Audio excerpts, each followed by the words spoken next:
Hello, and thank you for tuning in to my talk on employee evaluations. My name is Leah Armstrong. Today I'd like to discuss the basics of employee evaluations, the importance of them in the workplace, go over a few things to consider while performing these reviews, as well as go over the preparation process, as well as the performance process of an employee evaluation. Finally, I'd like to discuss the response from both the employee and the manager after the review has been conducted. So what are employee evaluations? An employee evaluation is a review of an employee's performance over a specific period of time. It's typically a year, usually done on a date, either the date of hire or at the end of the year. Employee evaluations should provide both positive and negative feedback from the employee and the manager. This dialogue is important in building trust and promoting open communication between an employee and a manager. Again, employee evaluations should provide both positive and negative feedback to both the employee and the manager. Open communication is absolutely the key to a successful employee evaluation. So why are they important in the workplace? Employee evaluations allow for complaints to be heard. As I said, a dialogue from both the employee and the manager allows for the employee to bring up a complaint to the manager. Hey, I really needed your help back in this situation and you weren't available. In the future, can we make this a priority?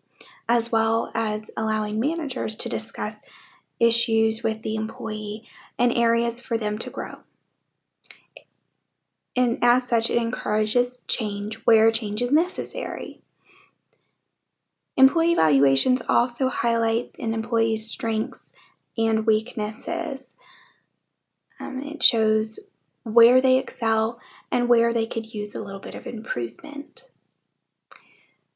As I said, employee evaluations build trust in the organization when they are done correctly. This is where the open communication, once again, is key. It builds trust and it promotes growth and success in the organization. A few things to consider while performing these reviews. There are no laws governing the process of employee evaluations. However, one should keep in mind the Civil Rights Act of 1964, the Equal Pay Act of 1967, as well as the Age Discrimination Act of 1967, as these acts cover discrimination in the workplace. A way to perhaps avoid the he said, she said of a potential discrimination claim during an employee evaluation would be to have a witness in the room, maybe another manager or someone who can say what actually happened other than the two individuals. Also, I'd like to discuss ratings and how they affect employees. Good ratings in employee evaluations you would typically think would be an excellent, a wonderful thing. However, if a manager dislikes confrontation and as such gives positive reviews for everyone, there's no room for growth. Having some areas to work on is not a bad thing, even if it does create a little bit of tension, even if it is uncomfortable. It does promote growth because it allows for an individual to say, I do need to work on that. I do need to change this, and then will promote growth and success in the workplace. Also, it should be noted that evaluations with all poor reviews also will have a tendency to have a negative impact on employees. No one likes to be told that they need to improve on certain things, specifically when it's everything that they're doing. In this instance, I would suggest also highlighting at least 3 strengths of an employee to encourage them and to avoid having a negative impact on your employee. Finally, the evaluation is going to be determined by the needs of your company. Different companies and organizations have different needs and goals, and as such, their performance reviews are going to be different. Personally, I would suggest having a shorter review because an employee will be able to retain that information a little better than if it was an hour-long employee evaluation. I would keep it perhaps maybe 20 to 30 minutes. Allow for that open communication, and also I would suggest instead of doing only one a year, perhaps doing 3 to 4.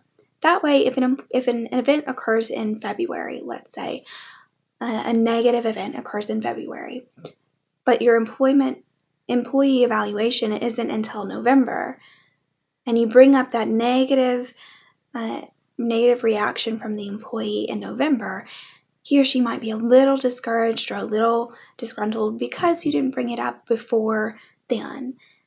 Having a shorter, more frequent review could lead to more growth, more open communication, as well as highlight areas that need improvement. In this instance, I would like to discuss the Community Hospital of Munster in Indiana. For them, performance reviews were generic. It wasn't specific to the nurses, so they were getting negative reviews. Management changed their reviews to accommodate the nurses' schedules by shortening the amount of time required for the reviews, and also changed the topics of which the nurses were reviewed for, and these changes were well received. This is where I would like to say everyone has different job titles and specific job duties. You might want to consider changing your employee evaluations so that it is specific to the goals and qualifications of the specific employee.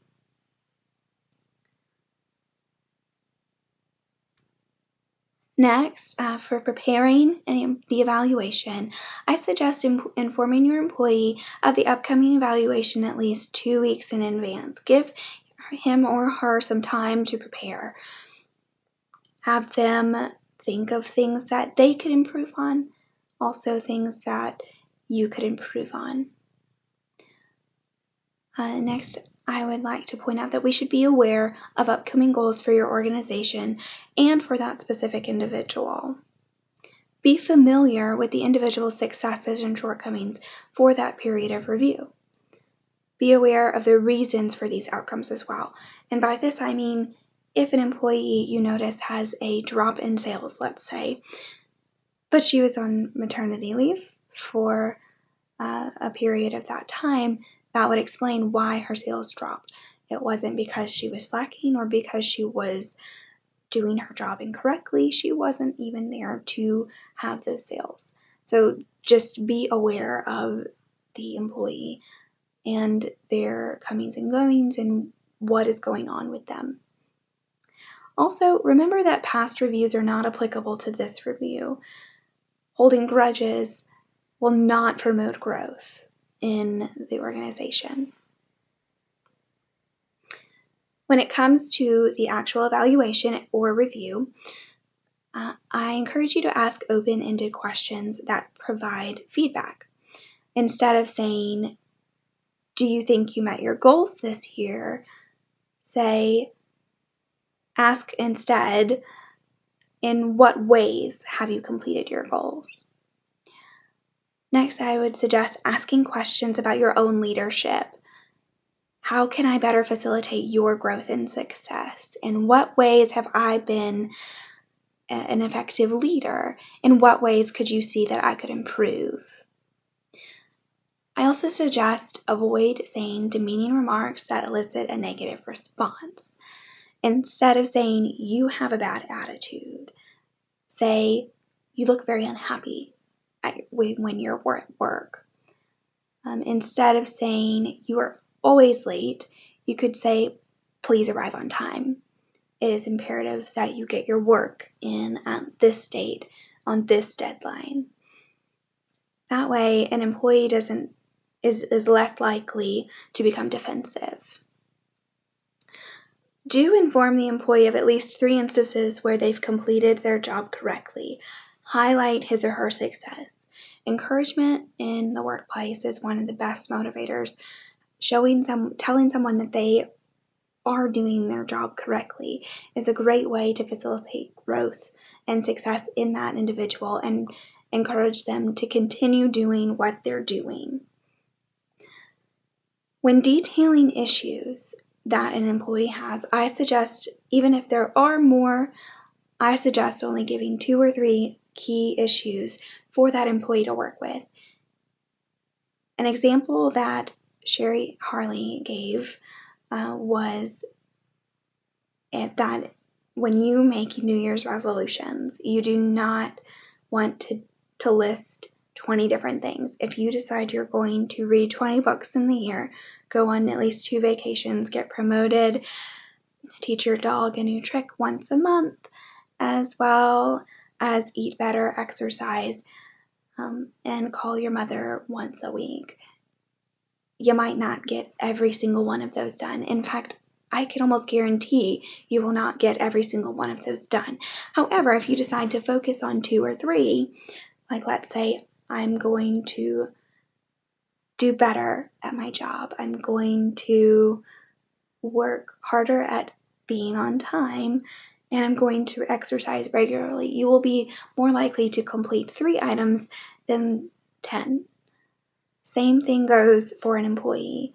You can't expect them to correct every single thing that is wrong when there's so many. Even if there's only a few, it's better for them to focus on a few key items and have a complete 100% success of fixing that than to have several items highlighted that they just can't get it all done. Finally, after a review is completed, I suggest following up with that employee. Maybe set a meeting time about 2 weeks later to say, where have you grown? What have you seen that you can do better? What have you seen that I can do better? How can we improve on this? How is fixing that key issue going? Also, ensure positive reactions from the evaluation by reinforcing the employee's best quality. Once again, encouragement in an employee excites them. It excites them to do well and to continue doing well. Finally, remember that these evaluations are crucial in the growth and success of your organization. That open communication in these evaluations promotes growth and success, and it builds trust between your employees and yourself. Remember, open communication is absolutely key in employee evaluations. Thank you for tuning in, and I hope you have a wonderful time with your employee evaluations. Good luck.